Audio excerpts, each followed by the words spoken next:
ಪ್ರಿಯ ವೀಕ್ಷಕರೇ ನಮಸ್ಕಾರ. ವಿಜಯವಾಣಿ ಡಿಜಿಟಲ್ ನ್ಯೂಸ್ಗೆ ತಮಗೆಲ್ಲ ಸ್ವಾಗತ. ಲೋಕಸಮರ 2024 ಈ ವಿಶೇಷ ಸರಣಿಗೆ ಮತ್ತೆ ತಮಗೆ ಸ್ವಾಗತ. ಇವತ್ತು ನಾವು ಬಾಗಲಕೋಟೆ ಲೋಕಸಭಾ ಕ್ಷೇತ್ರದ ವಿಶ್ಲೇಷಣೆಯನ್ನು ನಿಮ್ಮ ಮುಂದೆ ಇಡಲಿದ್ದೇವೆ.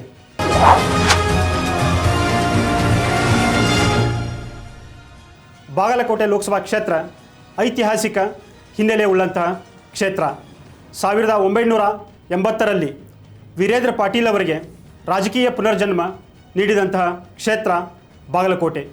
ಇಲ್ಲಿನ ಲೋಕಸಭಾ ಕ್ಷೇತ್ರದಿಂದ ಸ್ಪರ್ಧಿಸಿ ವೀರೇಂದ್ರ ಪಾಟೀಲ್ ಅವರು ಕೇಂದ್ರ ಸಂಪುಟದಲ್ಲಿ ಸಚಿವರಾಗ್ತಾರೆ ಮುಂದೆ. ನಂತರ 1991ರಲ್ಲಿ ರಾಮಕೃಷ್ಣ ಹೆಗಡೆ ಅವರು ಇಲ್ಲಿನ ಲೋಕಸಭಾ ಕ್ಷೇತ್ರದಿಂದ ಸ್ಪರ್ಧೆ ಮಾಡ್ತಾರೆ. ಆದರೆ ಬಂಗಾರಪ್ಪ ಅವರು ಅವರ ವಿರುದ್ಧ ಬ್ಯಾರೇಜ್ ಖಾತೆಯ ಸಿದ್ದು ನ್ಯಾಮಗೌಡ ಅವರನ್ನು ಕಣಕ್ಕಿಳಿಸಿ ರಾಮಕೃಷ್ಣ ಹೆಗಡೆ ಅವರನ್ನು ಪರಾಭವಗೊಳಿಸ್ತಾರೆ. ಹೀಗಾಗಿ ರಾಮಕೃಷ್ಣ ಹೆಗಡೆ ಅವರಿಗೆ ಬಹುತೇಕ ಇದೇ ಕೊನೆಯ ಚುನಾವಣೆ ಆಗತ್ತೆ. ಅವರು ರಾಜಕೀಯದಿಂದ ಹಿಂದೆ ಸರಿತಾರೆ. ಬಾಗಲಕೋಟೆ ಲೋಕಸಭಾ ಕ್ಷೇತ್ರದ ವ್ಯಾಪ್ತಿಗೆ 8 ವಿಧಾನಸಭಾ ಕ್ಷೇತ್ರಗಳು ಬರ್ತವೆ. ಅದರಲ್ಲಿ ಪ್ರಮುಖವಾಗಿ ಹುನಗುಂದ, ಬಾದಾಮಿ, ಬಾಗಲಕೋಟೆ, ಬೀಳಗಿ, ಮುಧೋಳ, ತೇರದಾಳ, ಜಮಖಂಡಿ ಹಾಗೂ ನರಗುಂದ. ಈ ಕ್ಷೇತ್ರದ ವ್ಯಾಪ್ತಿಯ 8 ವಿಧಾನಸಭಾ ಕ್ಷೇತ್ರಗಳ ಪೈಕಿ 5ರಲ್ಲಿ ಕಾಂಗ್ರೆಸ್ ಶಾಸಕರಿದ್ದಾರೆ ಹಾಗೂ ಉಳಿದ 3ರಲ್ಲಿ ಬಿಜೆಪಿಯ MLAಗಳಿದ್ದಾರೆ. Hungund Vijayananda Kashappanavar Congress, Badami Bhimsen Chimmanakatti Congress, Bagalkot HY Meti Congress, Bilagi JT Patil Congress, Mudhol RB Timmapur Congress, Teradal Siddu Savadi BJP, Jamkhandi Jagadish Gudagunti BJP, Naragund CC Patil BJP. ಇನ್ನೇನು ಕೆಲವೇ ದಿನಗಳಲ್ಲಿ ಲೋಕಸಭಾ ಚುನಾವಣೆಗೆ ದಿನಾಂಕ ಘೋಷಣೆಯಾಗಲಿದೆ. ಇದುವರೆಗೆ ಈ ಕ್ಷೇತ್ರವನ್ನು 4 ಬಾರಿ ಪ್ರತಿನಿಧಿಸಿರುವಂತಹ PC ಗದ್ದಿಗೌಡರ್ ಬಿಜೆಪಿಯ ಅಭ್ಯರ್ಥಿ ಆಗ್ತಾರಾ ಅನ್ನೋದು ಒಂದು ದೊಡ್ಡ ಪ್ರಶ್ನೆಯಾಗಿದೆ. ಕೆಲವು ಲೆಕ್ಕಾಚಾರಗಳ ಪ್ರಕಾರ ಈ ಬಾರಿ PC ಗದ್ದಿಗೌಡರ್ ಅವರಿಗೆ ಟಿಕೆಟ್ ತಪ್ಪುತ್ತೆ, ಹೊಸ ಮುಖಕ್ಕೆ ಆದ್ಯತೆ ಕೊಡಲಾಗುತ್ತೆ ಅನ್ನುವ ಚರ್ಚೆಗಳು ಕೇಳಿ ಬರ್ತಾ ಇದ್ದಾವೆ. ಬಾಗಲಕೋಟೆ ಲೋಕಸಭಾ ಕ್ಷೇತ್ರದ ಜಾತಿ ಸಮೀಕರಣವನ್ನು ನೋಡೋದಾದರೆ ಲಿಂಗಾಯತ ಮತಗಳು ಹೆಚ್ಚಾಗಿವೆ. ನಂತರ ಹಾಲು ಮತ, ದಲಿತ ಹಾಗೂ ಮುಸ್ಲಿಂ ಸಮುದಾಯದ ಜನಸಂಖ್ಯೆ ಹೆಚ್ಚಾಗಿದೆ. ಬಹುತೇಕ ಇವರೇ ಅಭ್ಯರ್ಥಿಯ ಗೆಲುವಿನಲ್ಲಿ ನಿರ್ಣಾಯಕ ಪಾತ್ರವನ್ನು ವಹಿಸ್ತಾರೆ. 2019ರ ಲೋಕಸಭಾ ಚುನಾವಣೆಯಲ್ಲಿ PC ಗದ್ದಿಗೌಡರ ವಿರುದ್ಧ ವೀಣಾ ಕಾಶ್ಯಪ್ನವರು ಪಂಚಮಸಾಲಿ ಸಮುದಾಯಕ್ಕೆ ಸೇರಿದಂಥವರು ಸ್ಪರ್ಧಿಸಿ ಪರಾಭವಗೊಂಡಿರ್ತಾರೆ. ಅಂದಿನಿಂದ ಕೂಡ ಅವರು ಕ್ಷೇತ್ರದಲ್ಲಿ ಹೆಚ್ಚು ಜನಸಂಪರ್ಕವನ್ನು ಇಟ್ಟುಕೊಂಡಿದ್ದಾರೆ. ಈ ಬಾರಿ ಕೂಡ ಕಾಂಗ್ರೆಸ್ನಿಂದ ವೀಣಾ ಕಾಶ್ಯಪ್ನವರ್ ಟಿಕೆಟ್ನ ಪ್ರಬಲ ಆಕಾಂಕ್ಷಿಯಾಗಿದ್ದಾರೆ.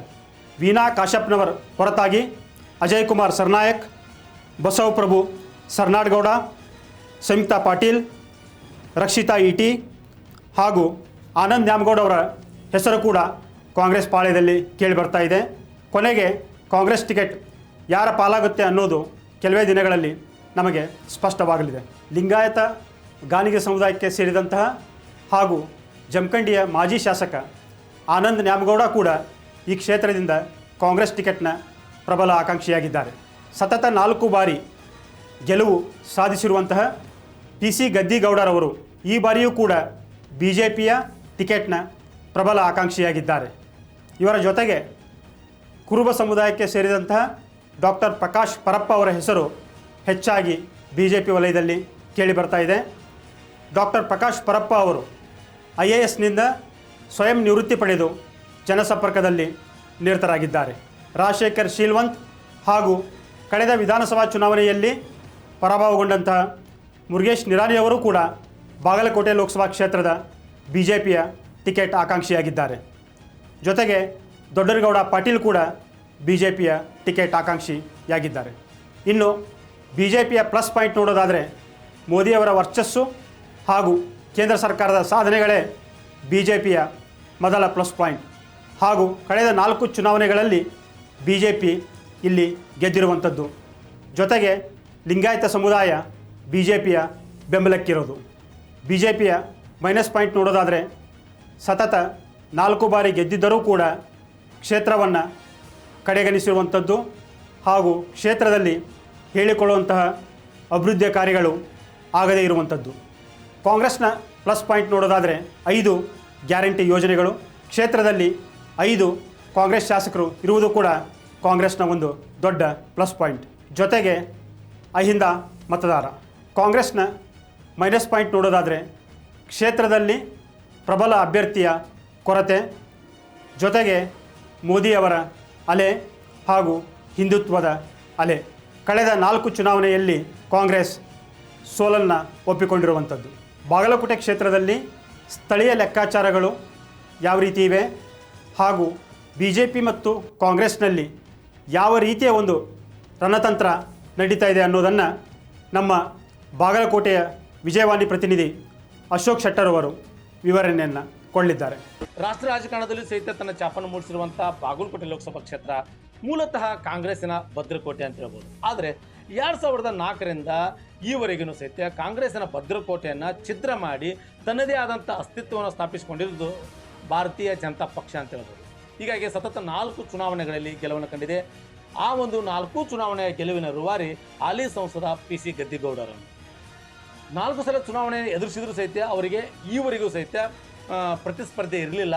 ಆದರೆ ಮೊದಲ ಬಾರಿಗೆ BJPಯಲ್ಲಿ ಲೋಕಸಭೆ ಟಿಕೆಟಿಗಾಗಿ ಪೈಪೋಟಿ ಏರ್ಪಟ್ಟಿರ್ತಕ್ಕಂಥದ್ದು. ಮುಖ್ಯವಾಗಿ ಚಿತ್ರದುರ್ಗ ಮೂಲದಂತಹ ಡಾಕ್ಟರ್ ಪ್ರಕಾಶ್ ಪರಪ್ಪ ಅನ್ನುವಂಥವರು ಅವರು IAS ಪರೀಕ್ಷೆ ಮಾಡಿ ಸ್ವಯಂ ನಿವೃತ್ತಿಯನ್ನು ಪಡೆದುಕೊಂಡು ಇದೀಗ ಬಾಗಲಕೋಟೆ ಜಿಲ್ಲೆಯಲ್ಲಿ ಭಾರತೀಯ ಜನತಾ ಪಾರ್ಟಿಯ ಅಭ್ಯರ್ಥಿ ನಾನೇ, ನನಗೆ ಟಿಕೆಟ್ ಸಿಗುವಂಥ ಚಾನ್ಸ್ ಇದೆ ಅಂತ ತಿಳ್ಕೊಂಡು ತಮ್ಮದೇ ಆದಂಥ ಪಡೆಯನ್ನು ಕಟ್ಟಿಕೊಂಡು ಅವರು ಪ್ರಚಾರ ನಡೆಸಿರುವಂಥದ್ದು.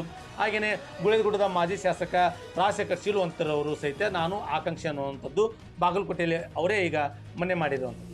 ಹುನಗುಂದದ ಮಾಜಿ ಶಾಸಕ ದೊಡ್ಡನಗೌಡ ಪಾಟೀಲರು ಸಹಿತ ನಾನು ಆಕಾಂಕ್ಷಿ ಅನ್ನುವಂಥದ್ದನ್ನು ಬಹಿರಂಗವಾಗಿ ಹೇಳ್ಕೊಂಡಿರ್ತದ್ದು. ಹೀಗೆ BJPಯಲ್ಲಿ ಪ್ರಥಮ ಬಾರಿಗೆ 20 ವರ್ಷಗಳಲ್ಲಿ ಪ್ರಥಮ ಬಾರಿಗೆ ಅರ್ಧ ಡಜನ್ ಆಕಾಂಕ್ಷಿಗಳು ತಲೆ ಎತ್ತಿರುವಂಥದ್ದು ಒಂದು ಕಡೆ ಕಾರ್ಯಕರ್ತರಲ್ಲಿ ಗೊಂದಲ ಮೂಡಿಸ್ತಾ ಇದೆ ಅನ್ನುವಂಥದ್ದು.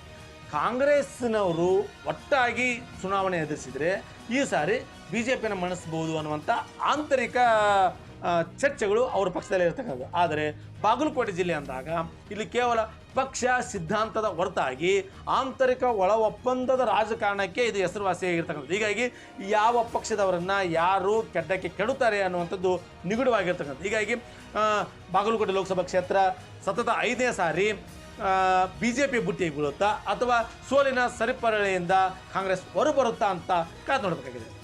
ಈ ಬಾರಿಯ ಲೋಕಸಭೆ ಚುನಾವಣೆಯಲ್ಲಿ ಹಲವು ಕ್ಷೇತ್ರಗಳಲ್ಲಿ BJP ಭಾರೀ ಪ್ರಯೋಗಕ್ಕೆ ಸಜ್ಜಾಗಿದೆ.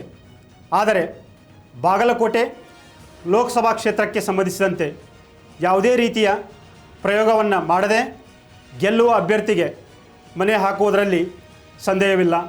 ಹೀಗಾಗಿದ್ದಲ್ಲಿ PC ಗದ್ದಿಗೌಡರ್ ಅವರೇ BJPಯ ಅಭ್ಯರ್ಥಿಯಾಗಿ ಹೊರಹೊಮ್ಮುವ ಸಾಧ್ಯತೆಗಳು ಹೆಚ್ಚಾಗಿವೆ.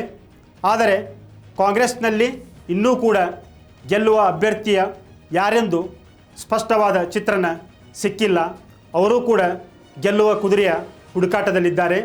ಇನ್ನೂ ಕೆಲವೇ ದಿನಗಳಲ್ಲಿ ಈ ಬಗ್ಗೆ ಒಂದು ಸ್ಪಷ್ಟ ಚಿತ್ರಣ ಸಿಗಲಿದೆ.